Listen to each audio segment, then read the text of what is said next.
to help build a country that stays worthy of all Canadians. অবশেষে কানাডায় অবসান ঘটল জাস্টিন ট্রুডো যুগের। 1 দশক ধরে কানাডার প্রধানমন্ত্রীর দায়িত্ব পালন করা এই নেতার জায়গায় রবিবারই এসেছে মার্ক কার্নির নাম।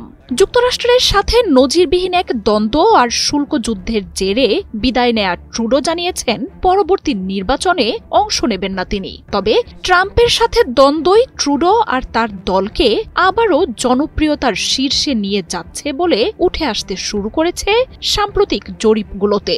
রাজনীতিতে শেষ কথা বলে কিছু না থাকলেও আগামী নির্বাচনে যে ট্রুডো থাকবেন না তা এক প্রকার নিশ্চিত। একেবারেই তরুণ বয়সে রাজনীতি শুরু করা জাস্টিন ট্রুডো খুব দ্রুত কানাডার জনপ্রিয়তার শীর্ষে পৌঁছে যান। বয়স 40 পেরোনোর আগেই 2013 সালে নিজ দল লিবারেল পার্টির প্রধানের দায়িত্ব নেন তিনি। এর 2 বছর পরই কানাডার প্রধানমন্ত্রীর দায়িত্ব নেন। শুধু কানাডাই নয়, বিশ্ব জুড়েই ব্যাপক জনপ্রিয় হয়ে ওঠেন সুদর্শন এই রাষ্ট্রনেতা।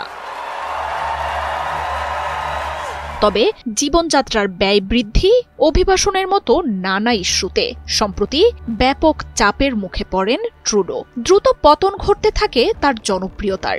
দেশ জুড়ে নেতৃত্ব বদলের চাপ বাড়তে থাকে। এর মধ্যেই নভেম্বরে নির্বাচনে দ্বিতীয় মেয়াদে ক্ষমতায় আসা মার্কিন প্রেসিডেন্ট ডোনাল্ড ট্রাম্পের সাথে কানাডার এই প্রধানমন্ত্রীর বৈরিতা নজিরবিহীন রূপ নেয়। ট্রুডোর দেশটির উপর শতভাগ শুল্ক আরোপের হুঁশিয়ারি দিতে থাকেন ট্রাম্প। আর এমন পরিস্থিতিতে ট্রাম্পের তোপ এড়াতে ক্ষমতাসীন লিবারেল পার্টি ট্রুডোকে সরিয়ে নতুন নেতা বেছে নিতে পারে বলে তথ্য উঠে আসতে থাকে। ট্রাম্প ক্ষমতা নেয়ার আগেই জানুয়ারির প্রথম সপ্তাহে আকস্মিক এক ঘোষণায় লিবারেল পার্টির প্রধান ও কানাডার প্রধানমন্ত্রিত্ব থেকে সরে দাঁড়ানোর ঘোষণা দেন জাস্টিন ট্রুডো। নতুন নেতা বেছে নেয়ার আগ পর্যন্ত দায়িত্ব পালন করে যাওয়ার ঘোষণা দেন তিনি।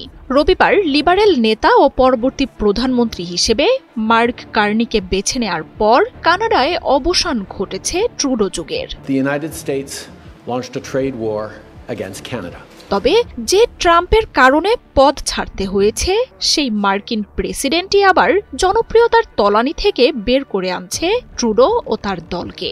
শুধু শুল্ক যুদ্ধের হুঁশিয়ারি দিলে হয়তো ট্রুডোর ফেরত আসার আর কোনো পথ খোলা থাকতো না। তবে মার্কিন প্রেসিডেন্টের কানাডাকে যুক্তরাষ্ট্রের অঙ্গরাজ্যে পরিণত করার মতো অসম্মানজনক মন্তব্য ট্রাম্পকে দেশটিতে প্রায় অবাঞ্ছিত করে তুলেছে। বিপরীতে পদত্যাগের ঘোষণা দেওয়ার পর ট্রাম্পের বিরুদ্ধে ট্রুডোর শক্তিশালী ভাষণ আর পাল্টা শুল্ক আরোপের মতো পদক্ষেপ কানাডায় আবার তাকে নায়কের আসন ফিরিয়ে দিচ্ছে। Canadians are reasonable and we are polite. এমনকি কিছুদিন আগেও কানাডায় আসন্ন অক্টোবরের নির্বাচনে বিরোধী কনজারভেটিভ পার্টির যে নিশ্চিত জয়ের ইঙ্গিত দিচ্ছিল তাও গুঁড়িয়ে গেছে। ট্রুডোর উপর ভর করেই তার দল লিবারেল পার্টি এখন জরিপে আবারও জনপ্রিয়তার তুঙ্গে পৌঁছে যাচ্ছে। তাই নিকট ভবিষ্যতেই আবারও কানাডার সর্বোচ্চ পদে জাস্টিন ট্রুডোর ফেরত আসা অবিশ্বাস্য কিছু নয়। From a fight. মার্জিয়া উপমা, 71। And the well-being of everyone in it